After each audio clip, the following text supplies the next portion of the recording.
Good morning, everyone. Today is Saturday, December 20th, and today we will cover RODY, an update to RODY to see how we did for the week, the ups, the downs, the all arounds, and this, that, and the other thing.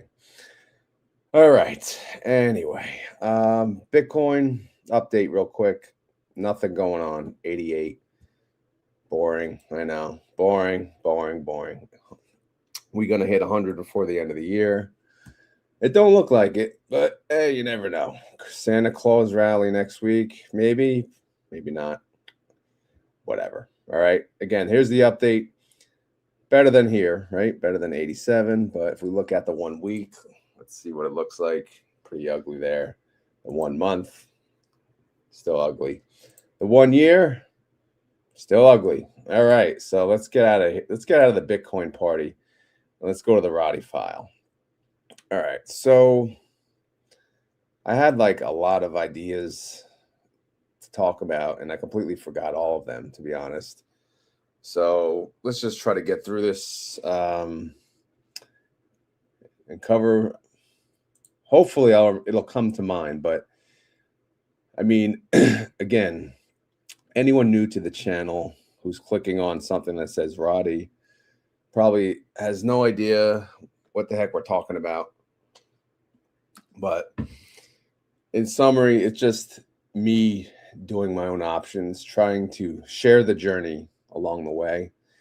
The strategy of my options is income focused, so that it's going to spit out an income that's going to pay my bills and help me at least reinvest 50% on top of that, while obtaining, flat capital or even capital growth.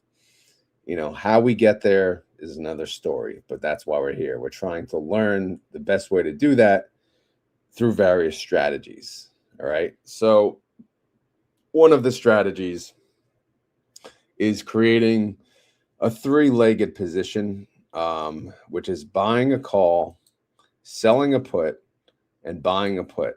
Same expiration date. The buy, call, sell, put, those would have the same strike price, which, as most of you know, that would represent what's called a synthetic combo, which also represents the movement dollar per dollar with the underlying, right? So, and the reason you would typically, do this is to mimic the movement of a position cheaper. It would be a less expensive way to follow the movement of an underlying. It's also a cheaper way to sell calls, right? Because you don't have to physically shell out 100, buy 100 shares of something that otherwise you could not afford. Like, for example, $615, 100 shares of that. Yeah, good luck, bro. Good luck. So obviously, I know these numbers are kind of old at this point. I got to update it, but that's the buy, call, sell, put. The buy put, this is the beauty of it all, I think. Buying puts are probably underrated in the space, but what they do is they help you sleep at night. They give you protection, and they also limit the collateral that's required. Because keep in mind, although I'm not giving cash for 61.5. When I sell that put, I'm putting up collateral for 61.5. So either way, I'm broke ass now, right? But if I add the 590, right, the buy put, I'll buy a put just under the strike price, right? In this example, it's about $25 under, right? So I go from needing 61.5, $61,500 in cash collateral, to only needing $2,500. What do I have to do for that? I just have to shell out a little more money. This is the expense of the three legs. So in this example, the three legs for a 1 year expiration was about, $6,100 at the time, which, that's not cheap. That's a lot of money. But think of what you could do once you put out that money. All right, now let's make the magic happen. And the magic is selling the calls. All right. Now this example is for the Qs. Now, the beauty of the Qs is they have daily expiration dates. They have every single day. You could trade. You could sell calls every single day. However, we have jobs, so we can't do that. So unfortunately, you can't take advantage of that. What I do is I sell calls on the Friday. I actually have to remind myself because every time I click rolling order now, it goes to the Monday. I'm like, crap, I almost rolled it to the Monday and got nothing. So you have to always remember to roll it to the next Friday because ain't nobody got time to be trading Monday, Tuesday. Yeah, forget it. That's the beauty. Another beauty of this is I'm pretty much not touching it only on Fridays. That way I can keep. I don't have to worry about this, right? I mean, obviously I keep an eye on it, but anyway. So that's the idea, at least behind one of the RODY plays, right? Is those 3 legs, which is an expense. There is an expense to it. Saying it ain't free, and then making an income out of that, out of those 3 legs, because you want to make an income that pays off this, right? And then you want to get an income that's going to pay your bills, pay your mortgage, pay for Roblox, pay for, whatever, McDonald's, Happy Meals, all these things. We got friggin' Christmas coming up. Things are not cheap at all, like at all. But so that's the idea. And of course, we have now side pieces, which is a credit put spread, and we have hoppers, which is speculation plays, and we're going to add things as we go. So stay tuned for the ride. 2026 RODY is going to be fun. We're going to make a lot of money, hopefully. And we're going to produce, one thing's for sure, we're going to produce a lot of income. But will we get capital appreciation to where we want it to be? That's the question. I know I'm rambling, and I'm going to get into it. And I see a lot of comments, which I'll get to. And we are live at what time is it? 6:40 almost a.m. on the Saturday.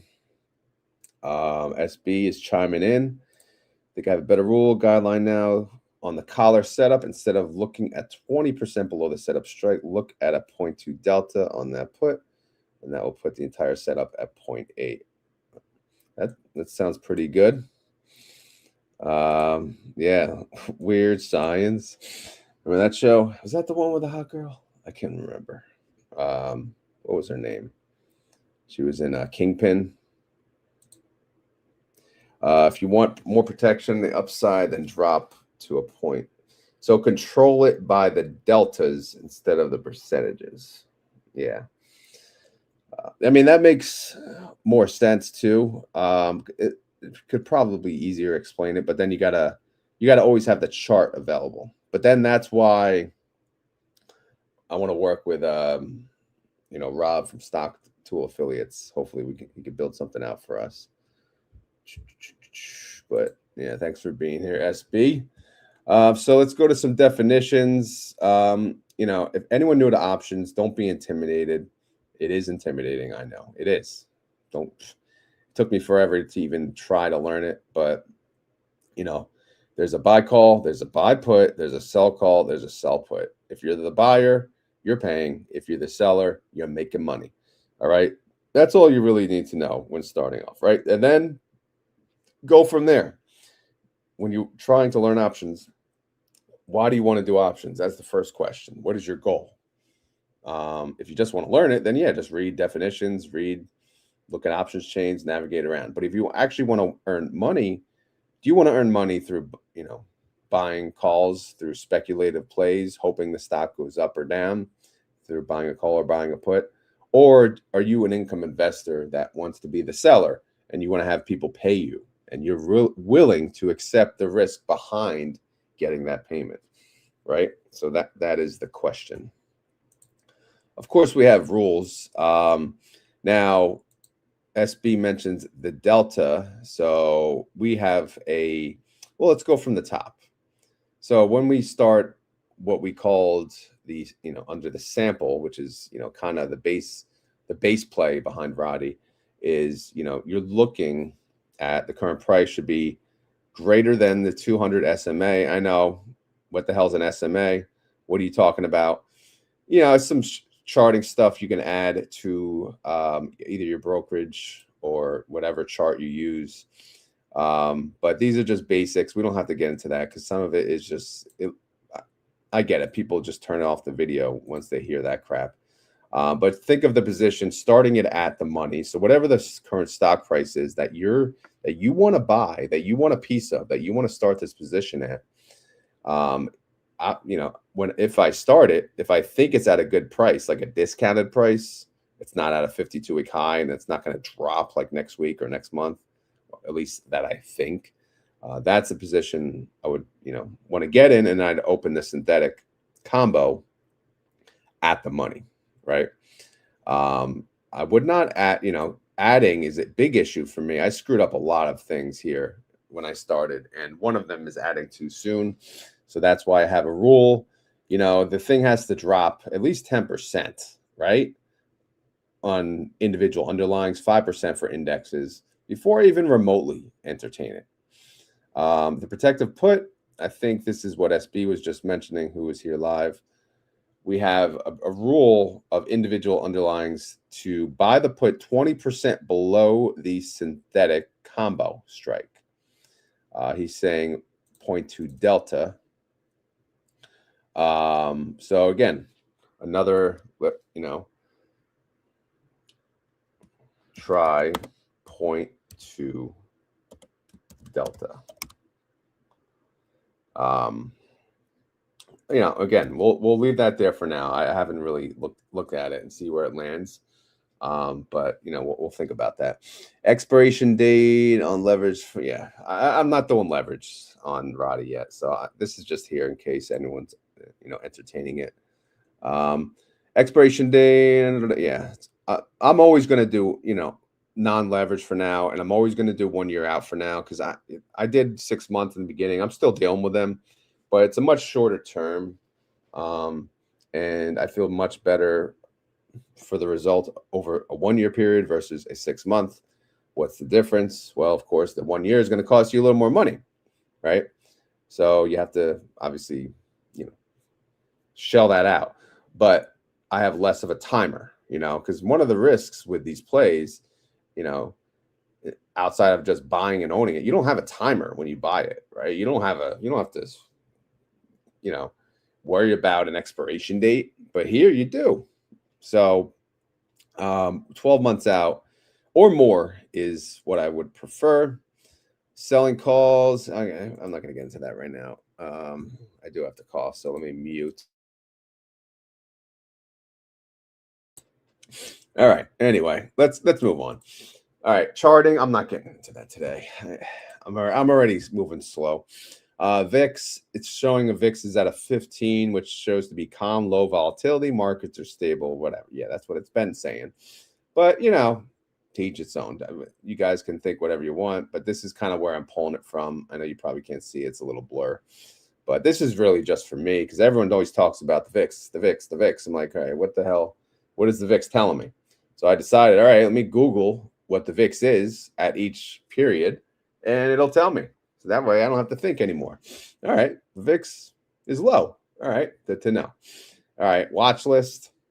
This is always ongoing. You know, I want to make the perfect combination of funds, you know, in my portfolio. Because now my portfolio, well, right now I own a little amount in Schwab Money Market Fund. I'm going to slowly add to that only because they have a 30 or 60-day hold on this, using it as collateral. So that puts your money kind of on hold. I'm also using STRC as somewhat of a quote unquote money market, even though it's not. It's a ETF, right? It's a stock. It's a whatever. It's a preferred stock. And I'm using that as a base because the idea behind STRC is it stays at its par. It stays at its NAV of $100. It does move though. It does. The idea is supposed to stay at 100, and it's supposed to pay you around a 10% distribution yield. So between the money market, who pays about 3.25 or 3.5, and then STRC, who pays me about 10%, that's my, I don't know what we're going to call that. Maybe the pool, right? Maybe I'll have to make it cricket related or RODY related, or we'll think of something. But yeah, that's the extra money. Instead of just sitting in cash, it's gonna it's gonna earn interest, or a distribution. Have I confirmed the 30-day? Yes, I did. I have it. Let me just pull it up real quick. So my other file.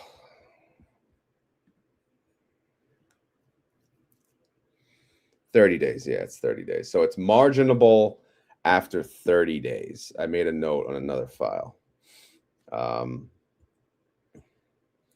Yeah, so I have to wait. You have to wait 30 when you buy a money market fund in Charles Schwab, one of the Charles Schwab. It's a 30-day hold until it's marginable. But the beauty, once after those 30 days, they treat it like cash, right? So when you sell puts, or you're creating something that requires collateral, because these do require collateral after all, you can now use that money market money to use that. STRC, obviously, it's not the same, but it's marginable. It has a 50% margin maintenance last time I checked. So I'm able to at least use margin against that. I'm not even close to using margin. I'm actually almost 50% cash in my account at the moment, because I'm trying to see how much cash can I hold. Cash, this includes, of course, this, the pool, the money market, and the STRC. Can I make that 50% total while still making enough income to pay my bills and reinvesting 50%? I don't know. That's the question. Well, they gave you that trial thing, I think. All right. Anyway, so here's my watch list. If I were to do it over, I would get rid of Open Door. And not because I don't believe in it, it's because it's too damn cheap. I'm doing 10 contracts at a time. I'm paying out my ass for these commission fees, and it's not worth it. It is not worth it. Unfortunately, I just recently started a new position on Open Door, and then I realized that. But hey, it is what it is. I'm here for the journey on Open Door. Open going forward. It will be a hopper. It already is a hopper, but it's going to be one of those hopper funds, because once you hear about a fund and you actually think it might turn into something and it's worth throwing a couple $100, maybe $1,000 at it, hey, why the hell not? And that'll just sit on the side. If it turns into something great, you can make some money. If it doesn't, whatever. It is what it is, like a lottery ticket. But for now, it's in RODY. SOFI. This one I'm okay with. It is cheap, on the cheap end, $27. So I, obviously right now I'm trading about 5 contracts on them, so it's not terrible, but still. But I think they'll go up in price, and they will be more expensive in due time. Elf on the shelf right over here. This thing has been a thorn, but it turns out, after the disaster of earnings that they had on the last earnings, they've been, they're pretty volatile. They trade, pretty, nothing crazy in the $70, $75 to $80 range lately. And it's a good range, and we're making money on it. And it's a 50% IV. You can't go wrong. Robinhood, man, this thing is not worth the IV, to be honest. 50%, 56%. This thing should be a 100% IV.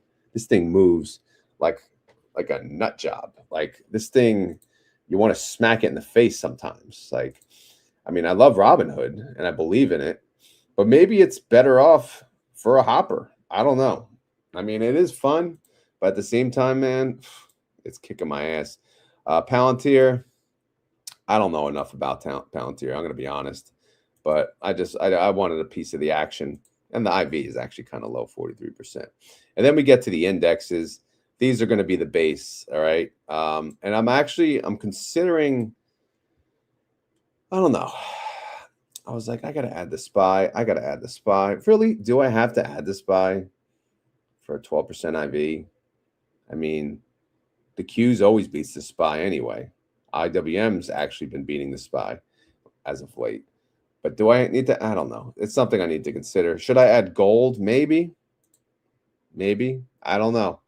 But anyway, that's my watch list. If you guys have thoughts based on how I'm trading, you know, who should I add to this? You know, any indexes, quote unquote, that would be worth adding, let me know. All right, and I know we're moving slow, and I'm sorry about that. Screenshots we'll get to. All right, now we're going to get to the trades. Here we go. All right, so here's open. Remember, there's about three to four tabs for each fund. So if we look at open first, again, it all starts with the three legs: the buy call, the sell put, the buy put. All right, so we did it with open. We added our synthetic. We're done, right? 1830, 1,830. That's how much I shelled out to start this little position, right? 10 contracts. And then what I do is I take this and I play sell calls. So I had sold a call that expired on Friday, yesterday, 12/19. It was a $7 strike price, all 10 contracts, by the way. And we close at 636. So it closed below the 7. So instead of letting it expire worthless, letting all those contracts expire worthless, what I'm doing, and I'm becoming accustomed to it, is I'm always having a position through the weekend in order to take advantage of the the premium over that weekend. Because from experience now, every time I've waited for the Monday pop don't come. So you know what? I'm not going to try to time the market. I'm just going to always be in a position. All right. So I'm utilizing the time value all the freaking time. Unless something is really, truly scary and obvious, which, you know, again, I don't think it is, because the market would always know. The market's always 10 steps ahead of your ass. So don't be thinking you're going to fool the market, because you're not. But anyway, I did a rolling order, and I rolled that sucker into next week, the day after Christmas. Friday, right? Christmas is Thursday. So $7 again. Why $7? Well, the idea always is your synthetic combo, whatever that strike is. In this example, it's $7. If you can sell calls at that or above, then you're good. I mean, right now, the underlying is below, but it's, you know, it's just below it. So it's not too bad. So selling a 7, it still paid a reasonable premium. If you look, I got about, what, 9 cents per share times 10 contracts times 100 shares. That's $90. Not as beautiful as last week, $200. But again, next week, don't forget, we have a half day on Christmas Eve, and we'll have a full day off for Christmas. So of course, you're not going to get the same premium. This is actually a premium pay cut this week. So keep that in mind. When I'm rolling these orders into next Friday, it's only for 3.5 days. All right. And it's also considering the market's not going to be as busy next week. Like, people aren't going to be trading next week. People are actually taking vacation. Normal people take vacation that week. So it should be rather slow. But anyway, I collected $90 in the process. So if I look down here, $90, right? How much capital am I shelling out? 3,830. Where do I get that number? Well, I'll show you real quick. If you look here, the synthetic cost me 1,830, and then the spread, which is the difference between the puts, is $2,000. So if you highlight 2, that's 3,830, that's the capital I'm actually putting up for this position. So that's what I have to use as the capital used. So if I made $90 in 1 week using capital of 3,830, that is a return of 2.35% for 1 week. If I multiply that 2.35% times 52, that's how I get the annualized at 122%. And again, the only reason I'm doing this is just to make sure, okay, am I making reasonable money here? Is it worth it? So, I mean, in reality, yeah, I probably could have done a 750 and still done a decent annualized yield. The overall portfolio, as you may have seen, is my goal is 50% yield on all of the money. Keep in mind, I'm not trading options on all of the money. So I have to compensate for that, for the money that I am trading. So me doubling up 50, more than that, 122, is, it's a good number. So I'm happy. All right. Also, the final tab of the group is the holdings. It just shows the as at position. Again, this is the price I paid for the position. And then this is the value, current value, right? So it shows how much each of those positions are worth at the time, and then the unrealized gain or unrealized loss. Right now, it's at a loss because you could see open has dropped below $7. I did start this when open was at $7 approximately. So, but it is worth about 1,010 if I did sell out of the entire synthetic position, if that makes sense. All right. I don't know if I'm moving too slow. Since we are live, you guys can give me feedback. Let me just check comments real quick. SLV, that's the silver option. I mean, if I'm going to do something, it's gold though, right? I don't know. If I do gold, I got to do silver, right? Or if I do silver, I got to do gold. Microsoft, yeah, but what's their IV, man? Microsoft's IV is just, I don't know if it's worth it. Good morning, Kieran. Oh man, lately after the drop with Avgo, believe me, I want to, but I just can't really add a new position, or else I would.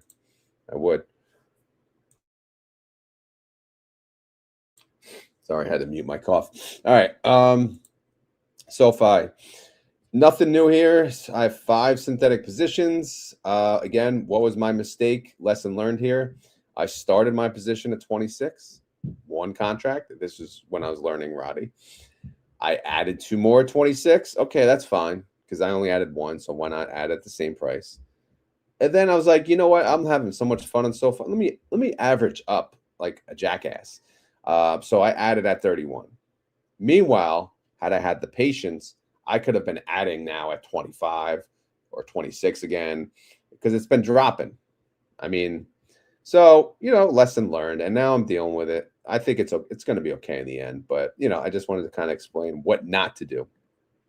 All right, so this synthetic position, it cost me $2,204. That's how much out of pocket I paid. All right, so what am I doing? I'm selling calls, right? So I had 3 calls, all expiring Friday, yesterday, $28 strike. Where did we close? We closed at 27.24. Great. Perfect. What I do? I rolled them.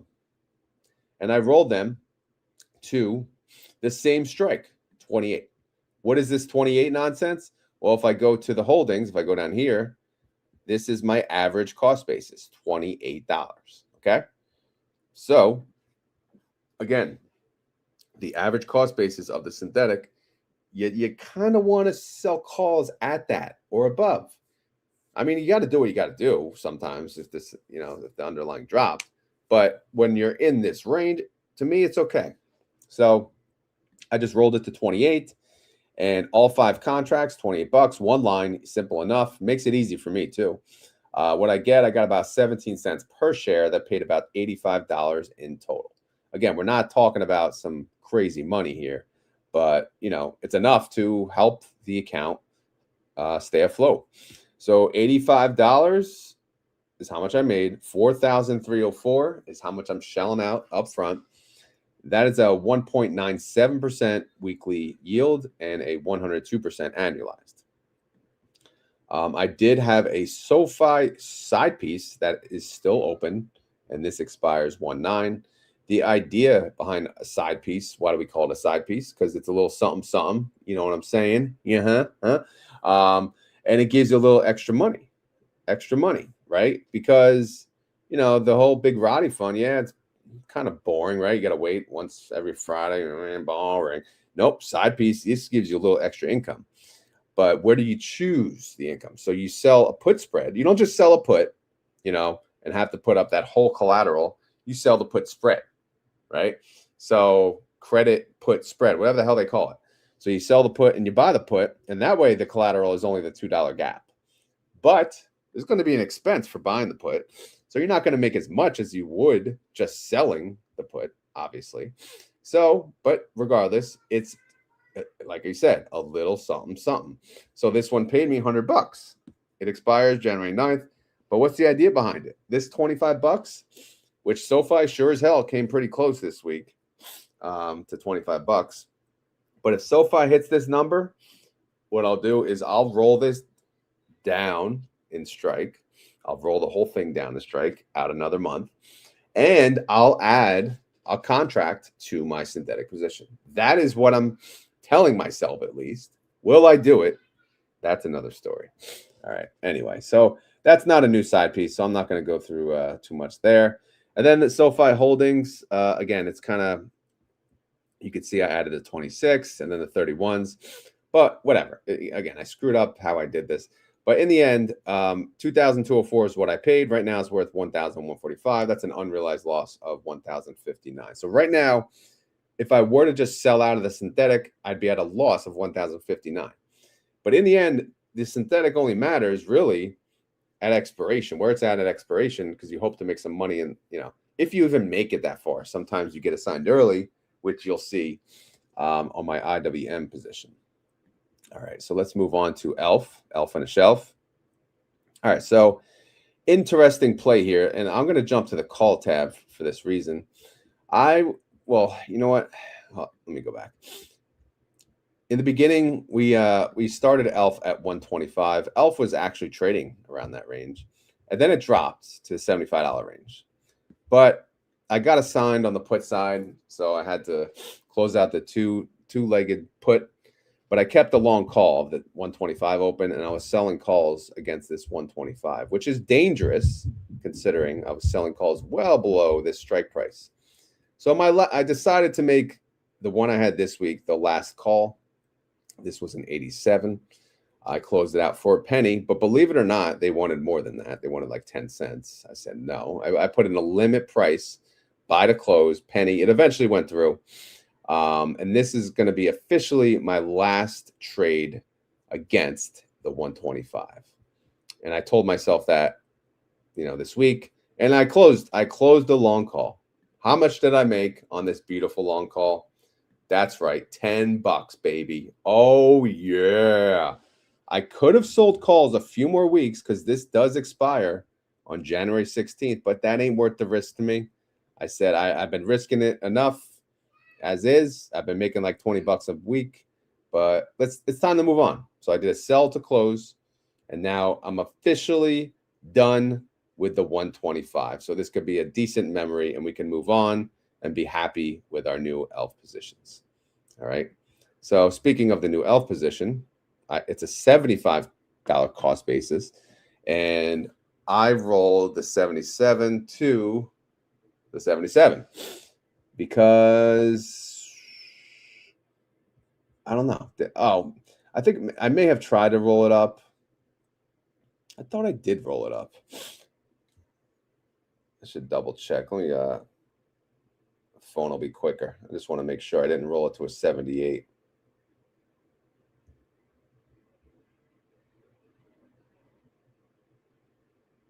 I did roll it to a 78. See?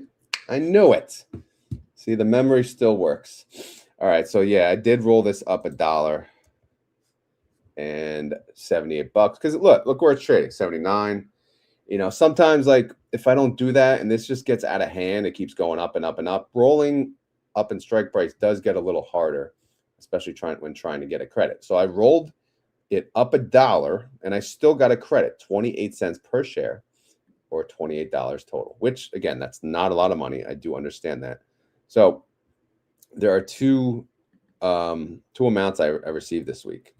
Don't forget the $20 I made, or 19 since I paid a penny to close it on the other trade, plus the money from the new trade. So anyway, $47, again, decent money based on only shelling out 2028 now because the other position is now closed.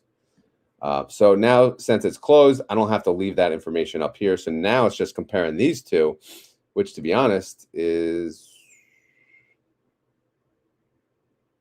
negative. Yeah, out of pocket, what, 528? Really?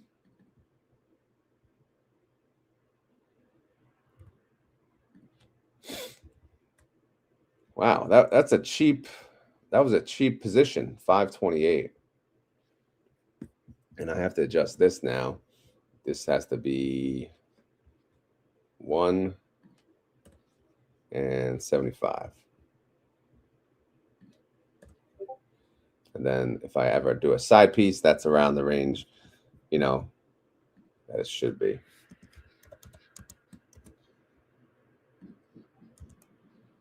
Wait, no, just round. 68 bucks. All right.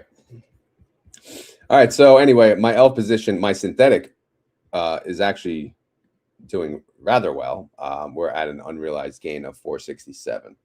But again, it doesn't really matter. What matters is how much we're making income-wise on the weeklies and how we're tracking that. All right, Robinhood. Robinhood's been a disaster since day one. I kind of just jumped in, not even thinking, is it a good price? What's going on? Blah, blah, blah. But whatever. So what I'm doing now is I got Robinhood at a cost basis of 142.50 between the two synthetics. Robinhood's trading at 119. That's hard. No, not 119. I'm sorry, 121. Horrible, horrible. So I've been selling calls around the 137. So you can see the 137. Obviously, it was safe this week, but I did a rolling order. I rolled my 2 contracts, still at the 137. How much did it pay me? 17 cents per share, or $34. Joke. I know. Robinhood position sucks. I could have gone down in strike price. I could have. And I could have added to my synthetic, but I did not. So I decided I'm just going to take my ass whooping in case Santa Claus shows up next week. Santa Claus rally. And I did this on the Thursday, and Robinhood did jump yesterday, so I'm kind of glad I did this. But whatever, I took, if there was a bad trade this week, here it is. 34 stinking dollars for putting up 9,342. Now, that is a bad investment. That is a return of 0.36% or an annualized yield of 18%. Yes, disgusting. Hey, it is what it is. We're learning. In the meantime, I did have a side piece that expired yesterday. I rolled it. Same strike, same move, different expiration date. So I rolled it out another month. So instead of just crying about my 34 bucks, I made an additional $83 in rolling my side piece. All right. So how about that? In your face, Robinhood. All right. So anyway, if I look at the synthetic, it's not going to get any better from here. You can kind of see we paid $3,342. Yeah, a lot of money. Now it's worth, again, if I closed out the synthetic, we'd actually still, we'd lose even more money, $952. So the unrealized is $4,294. So you got to make the money back on the calls. And again, that's the goal. Do I think Robinhood will recover by the expiration date of the synthetic, which is May 15th, 2026? Yes, I do actually. But what the hell do I know? Not much, right? I don't know what the hell's going to happen, but we'll see. All right, before we jump to Palantir, let's see. I'm going to see if there's any comments. Okay, Rod, I chatted with Schwab. You can't use it as margin until 30 days, but you can use it as straight collateral. Yeah, well, you didn't believe me, huh? You chatted with them this morning? Jeez. All right, I honestly... All right, let's see. All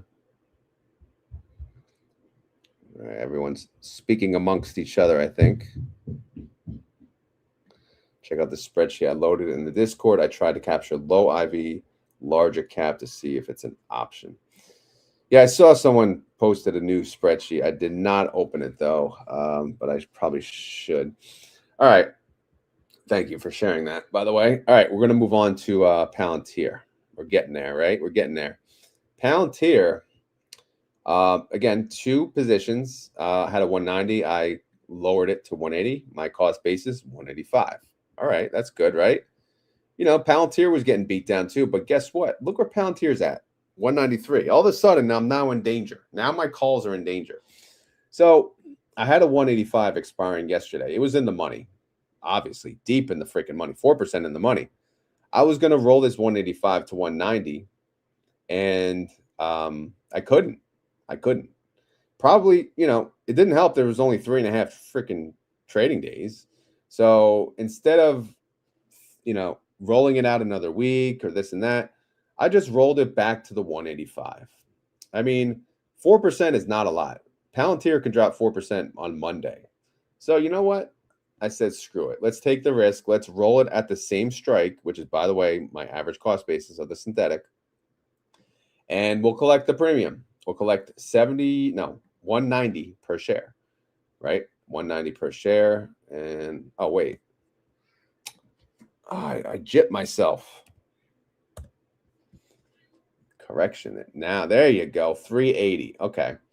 So we made a total of 380. That's gonna up all my other spreadsheets now for the total income. So we made 380 for the week. But the risk is early assignment, right? What if Palantir continues to go up? Well, then I need to make a decision and roll this up and out. And again, that's something I need to work on because I suck at that clearly, as you'll see on IWM. But anyway, how much did I make on Palantir this week? I made 380. You could see I got a lot of money invested in this one. 10,776. Not necessarily invested, but at risk. So if I made 380 for 1 week and I basically risking 10,776, that's a return of 3.53% per week, or annualized 183%. And don't forget, this 3%, that's for 3.5 trading days. If this was a full week, I'd be getting even more. But whatever, again, as long as this looks reasonable, and of course, yes, obviously that's reasonable, but it's working out. Anyway, Palantir, I did add a side piece that was for this week. Actually, I said I was going to do it, and I finally did it. But the question is, what is a good side piece number? Well, what I do is I take the average, which is 185, and I say, okay, what's 10% below that? 10% below. So I multiply this by 90%, I round it, 167. So that is the maximum amount I will do a side piece for. So what did I choose? I chose a 160. All right. So again, it's less than 167. And of course, I bought a put right below it, $5 gap. What am I risking? $5 times one contract, 100 shares, $500 collateral, which is shelled up. And how much did I get? Let's see. I made 90 bucks. 90 bucks for risking 500.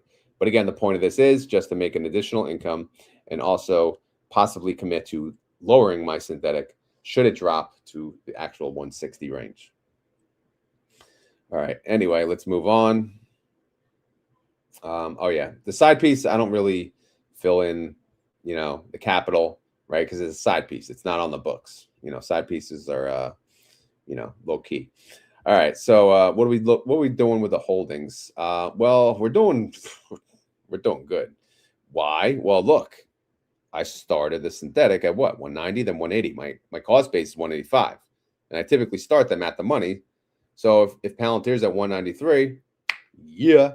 So look here, I spent 3,276. So my synthetic is worth 4,120. So what does that mean? If I got assigned early on that call, I would make, well, right now, 844 unrealized on the synthetic, which is good. But again, I don't want to get assigned early on the call, right? I didn't want to have to roll to that low strike price, but it was the best decision that I could figure out in such a short time frame period. Again, do I want to market the drop on Monday for Palantir? Yeah, kind of. But what if it doesn't? I'll figure it out. All right, so that's the update on Palantir. Now we're going to get to IWM. So IWM, let me get to my screenshots. You know what? Let me take a coffee sip break.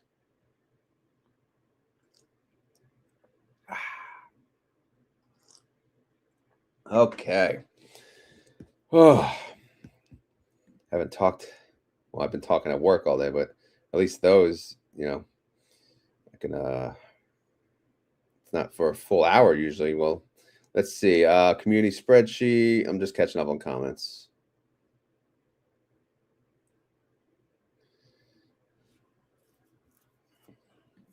Black Mamba always got some questions. Why did you buy the May? Why not do a zebra spread? Yeah, why not just do a zebra spread? Like we know what the hell that means. What the hell is a zebra spread? Which is the same as holding 100 shares. So you're gonna gotta explain what a zebra spread is. Is it different from a synthetic combo? And no, why did I do the May? I don't know, because I thought 6 months was enough. Going forward, I'm gonna do at least 1 year. Zebra spread, he says. Zebra spread. Let's see.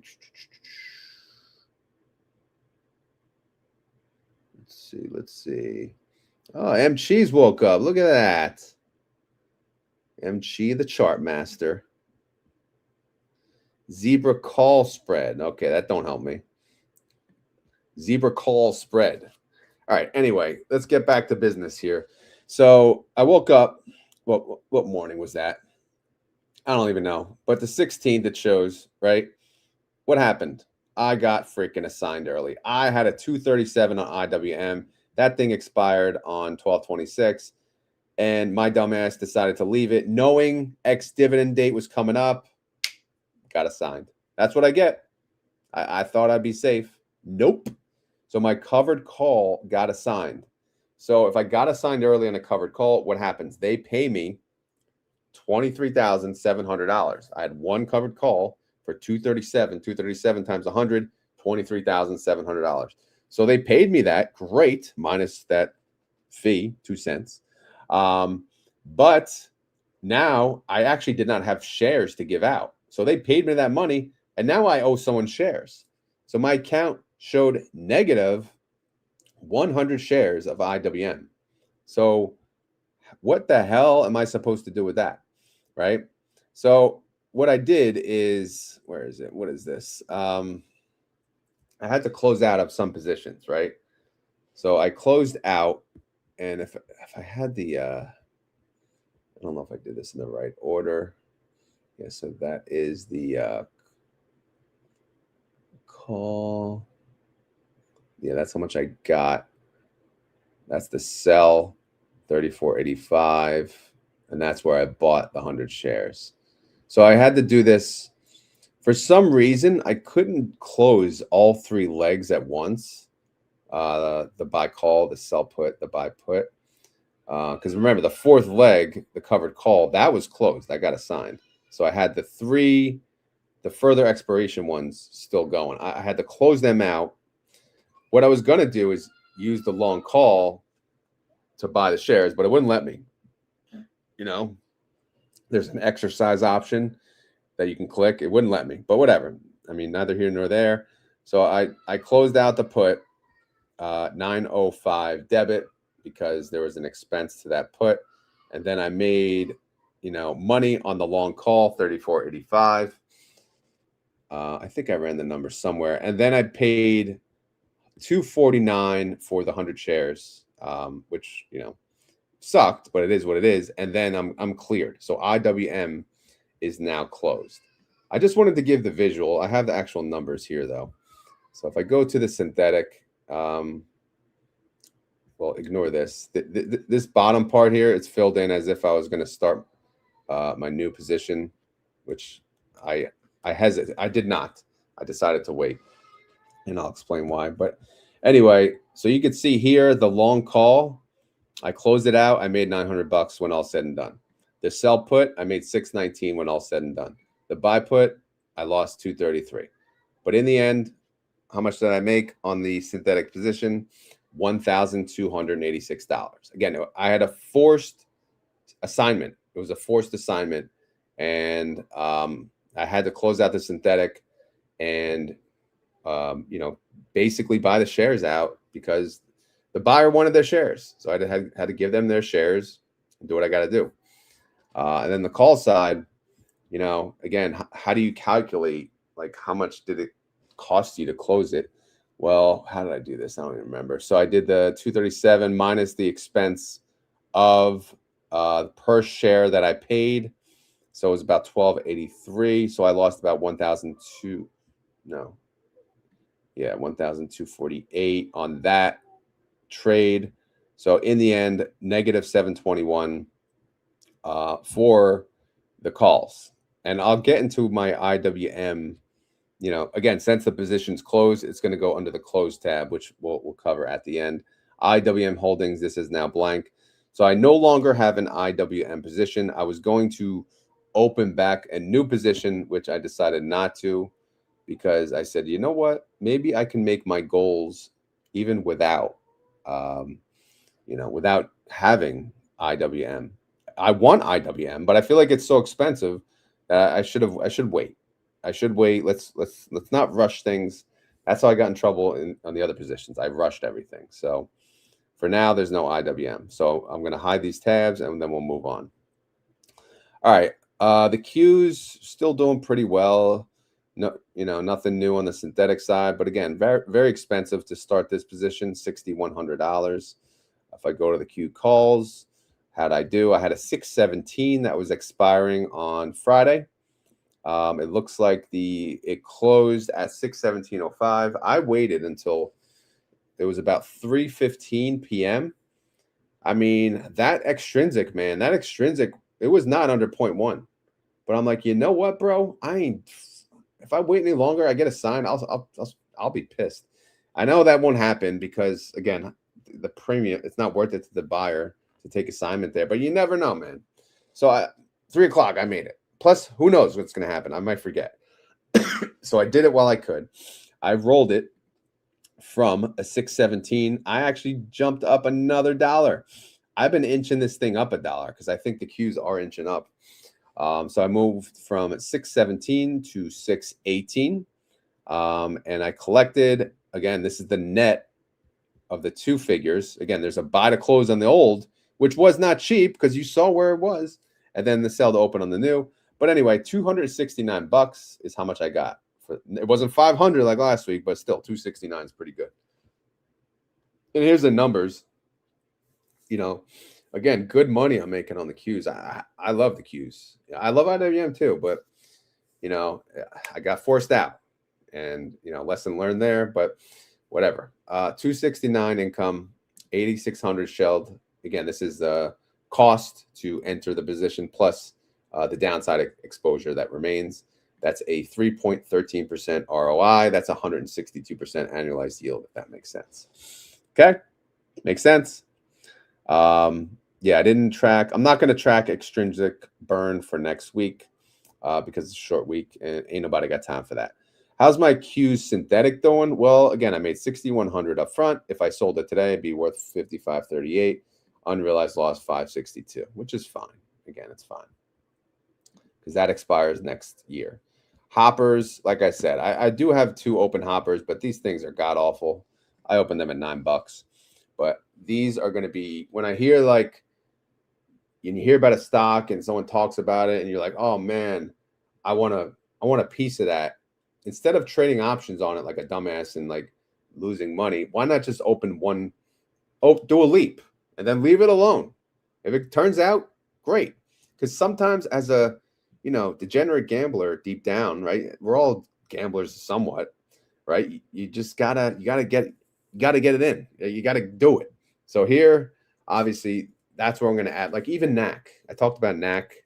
I still feel like NAC could turn into something. I should buy a leap on NAC. I should buy a leap on maybe even ASST. Maybe there's hope for that. Or maybe more open. I don't know. Or maybe you guys have one. But these are for the lottery plays, right? But I don't know. That's just my thought. All right, weekly income. Wow, I gotta re-update my I'm now over 1,000. Things look a little better. All right. I made 1,078. It was 888, I think, but I forgot that other Palantir one. See, I always need to triple check all my data, but at least it turned out for the better. Actually, before I read these numbers, I know you guys been yapping. Let me catch up on the live chat. All right.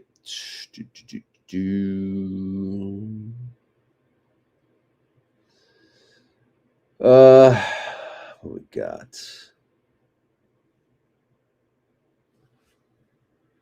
SB, I did some research on Zebra, didn't like the research. Black Mamba, we could talk about that, but those Zebras are also a good stock replacement in a nice short-term spot. All right. Yeah, the idea is to get the highest delta, highest theta, and the lowest cost at the second month of the campaign. Cost of the spread should be paid if played correctly. All right. Well, again, Black Mamba, I don't know if you ever joined the Discord, but these are the conversations for the Discord for sure. I mean, I appreciate the bringing it up here, but I'll probably forget about it after this freaking video. But we got to keep this ongoing, and we'll talk about zebras later. Freaking zebras, where did that come up? Although I'm talking about crickets, so I guess I can't talk. Anyway, weekly income 1,078. Capital being used 38,880. That is a return of 2.77%. And if you annualize that, sucker, 144%. Yeah, is that good? Nah, not as good as last week, but hey, I'll take it, man. My goal really was 757, based on how much income I'm expected to make. So I exceeded my goal by 320. I'm actually exceeding.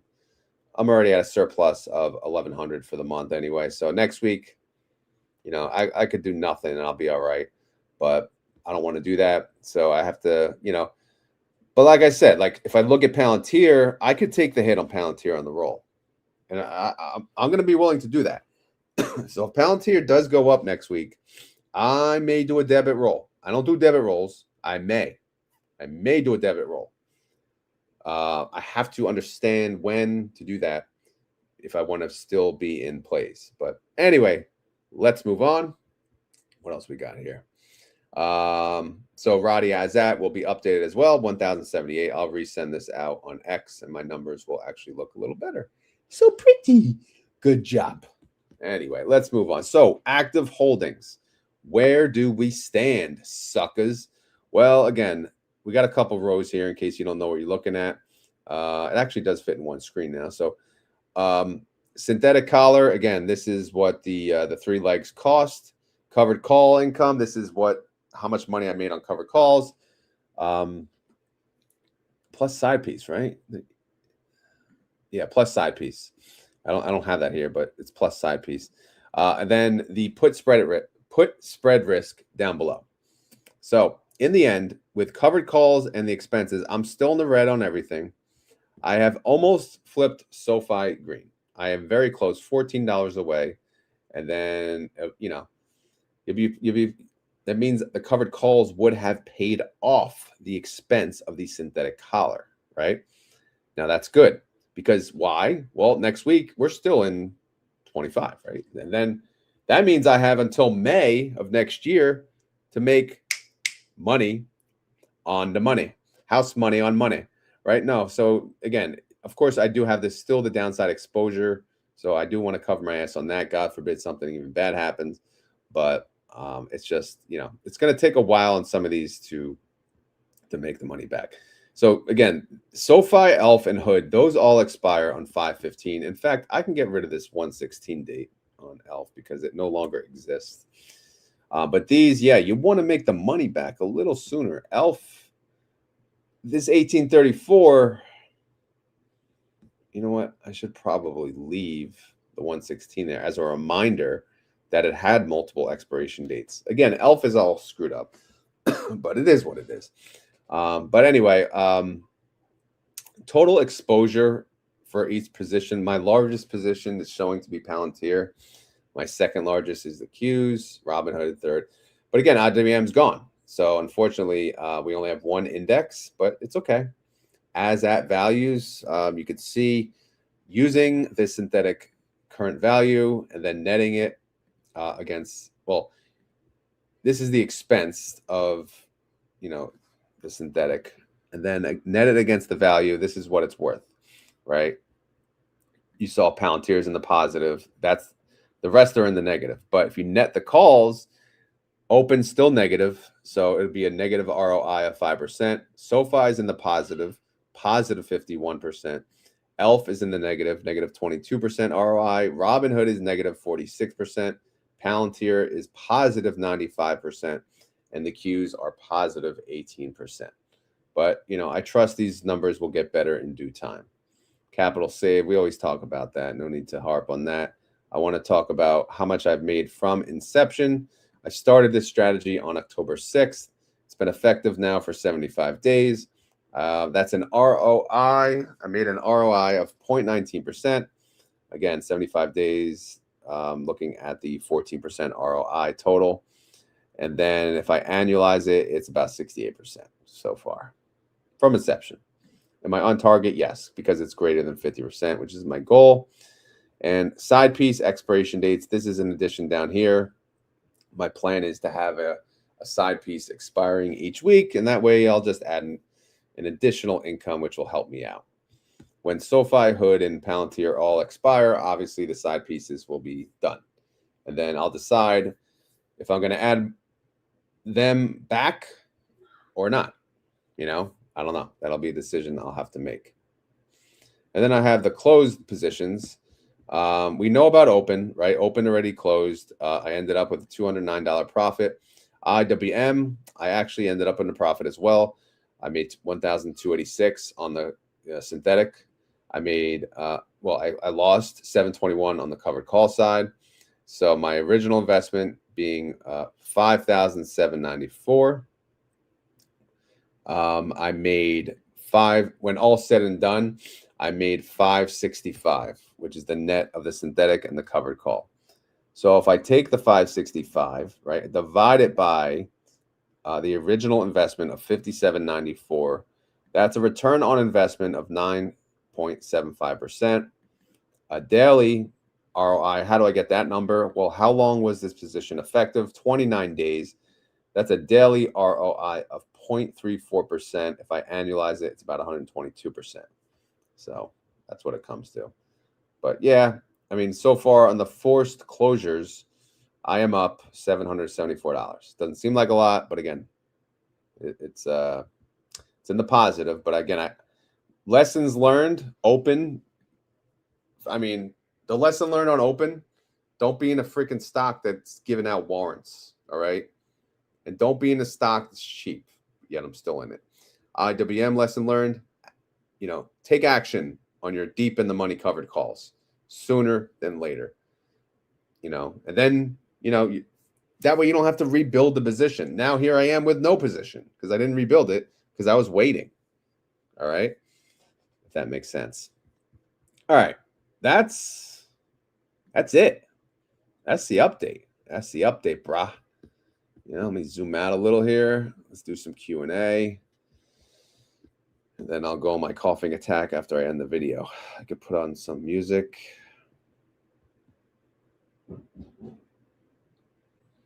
Date. Sounds about right. All right, let me see what you guys are up to.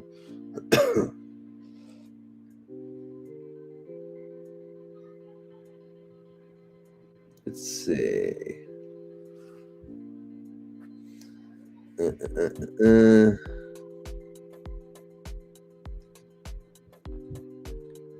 I don't understand you taking that kind of loss on IWM. Well, it wasn't a loss, but it was a force out. It was assignment.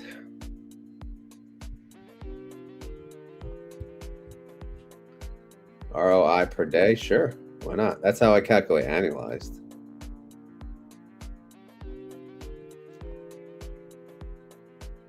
How did I lose how much on IWM?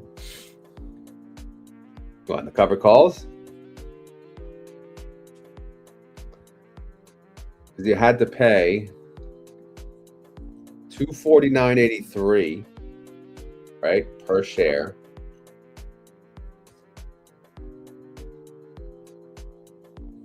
So, because, you know, again, you got to think about the gap of how much you got paid for the covered call and how much you paid to buy the call.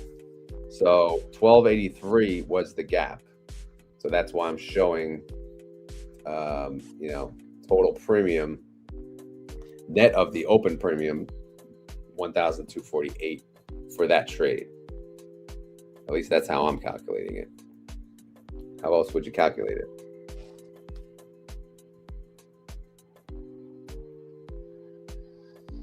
All right.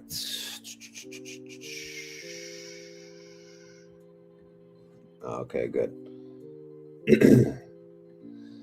Yeah, I mean, in the end, yes, I made money. I could have been in a much better spot had I taken action sooner. but it's all good. All good. No, yeah, not overall. Yeah, my overall was on the closed. Where is it? Right here. Overall, I made 565 on IWM. When all said and done, which is not what I wanted, right? But still, it's positive, so it's not like. And that's what you have to see. You know, I have to see these still too, right? Well, as long as you're selling calls at the strike or above the strike of the synthetic, in the end, you should be in a profitable position, depending on how the other trades went. But yeah, I could have made this a much longer play, making a lot of money throughout. But anyway. Yes, yeah, I saw your money market comments. All right, we got, wow, 214 on the RODY show between X and YouTube. Thank you all for being here. Again, every Saturday is going to be the RODY update,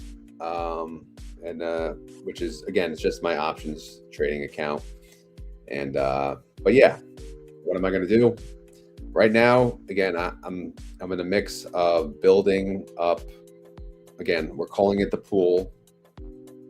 Maybe we'll call it something else, but we'll call it the hive. Maybe the hive, because we're making this all related to crickets apparently. But so what's the base? What should you make your base around instead of just holding cash in an account, doing nothing? Unless you have Fidelity. Fidelity sweeps your money, gives you, interest on their money market, which is awesome. But still, what is it, 3-4%? So I'm doing the money market, and I'm doing STRC. A lot of people say, oh, STRC sucks, same STR sucks, whatever, that's fine. I don't care.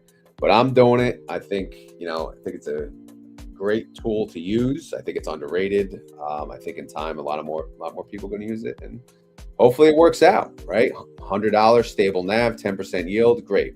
Put the money there, gives me a 50% margin maintenance, done. All right, how much money am I putting in that? I don't know. I got about 70 shares so far, and I'll build that up. Money market, Charles Schwab fund, I'm going to build that up slowly too. Not as big because it doesn't pay as high as the yield, so it's not going to really help me in my 50% goal because it pays like 3 to 4%. 10% is a little better. But again, anything outside of 10%, I know a lot of people are going to say SPY, the NEOS funds, they can go down though, right? I don't want the risk of going down, all right? I want to yield, but I don't want the risk of going down. But they can go up. So, SPY, I'm not saying it is a great alternative, but I don't know. It's not something I was thinking about adding. So I'll have to look at the other options for the pool, for the whatever the hell we're calling it. Give me some names in the Discord today of, think of it as the bucket of cash that you have, and you have to put it somewhere. What are we calling this, right? What are we calling this? It's just for fun, by the way. Have some fun. All right. Roland loves the RODY series. That is good to hear because doesn't seem to be as popular. I did adjust the thumbnail to give myself some justice. Hopefully that helps out the series and more people can find out. But if you guys want to help out the channel and let other people know about this series, feel free to share it, retweet it, share it on YouTube, share it with your friends and your family. SB says, this is the series if you really want to learn how options work and how you can control your own money instead of getting destroyed over time in the high yield ETFs. Thank you. Yes, it is. And yes, I have to, one of these days, I keep saying, just not this week, this was a bad week. SB is going to be my color commentary on a few episodes just for fun.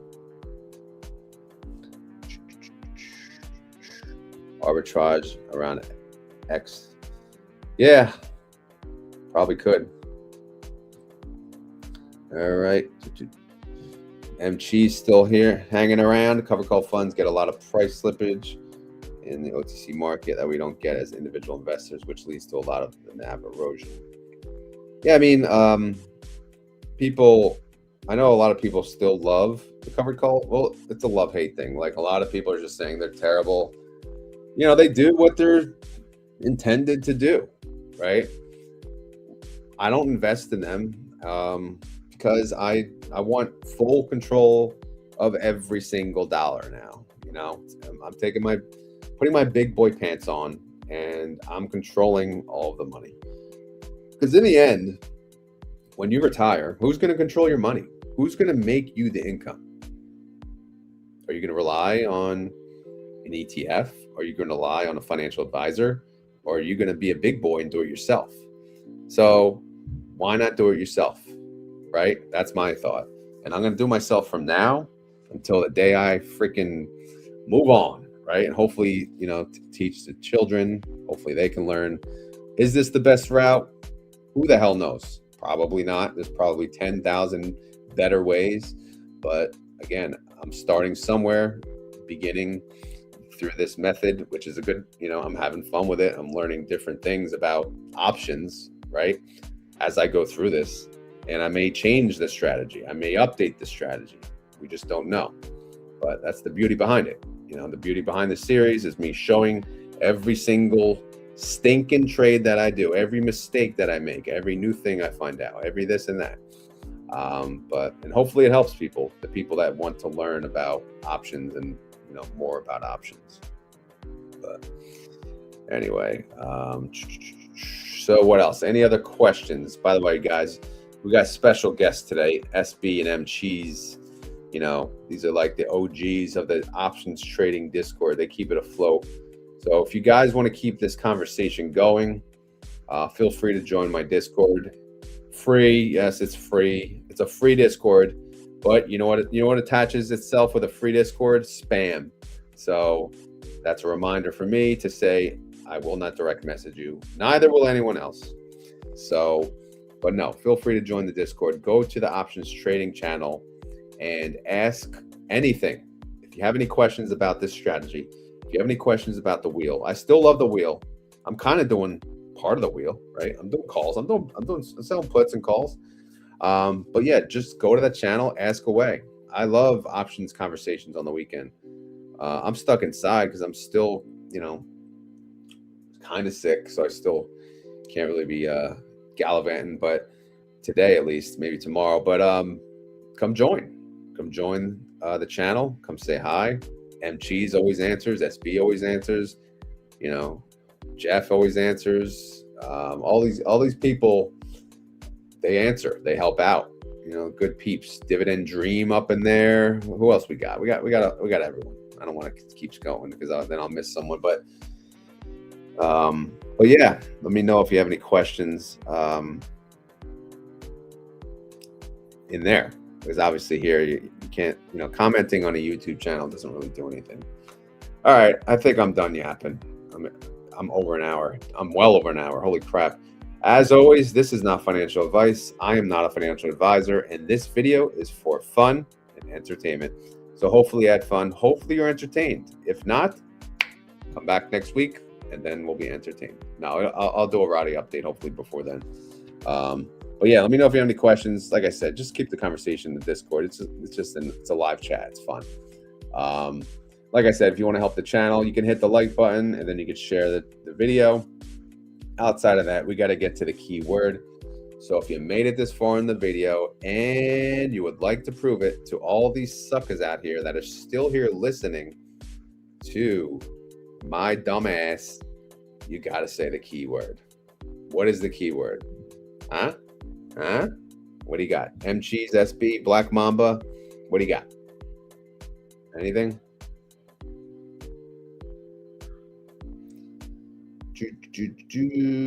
Jiminy Cricket.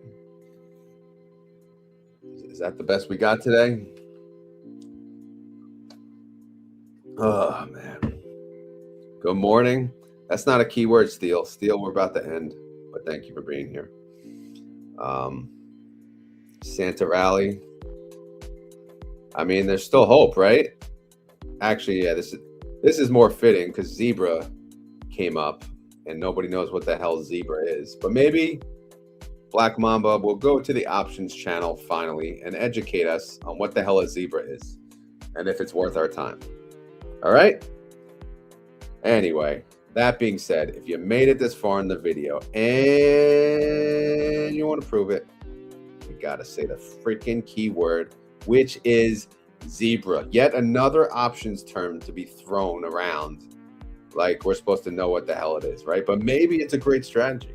Maybe it's not. Maybe it's crap. Who the hell knows?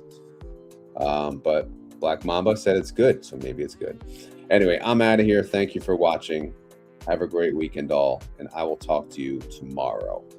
Later.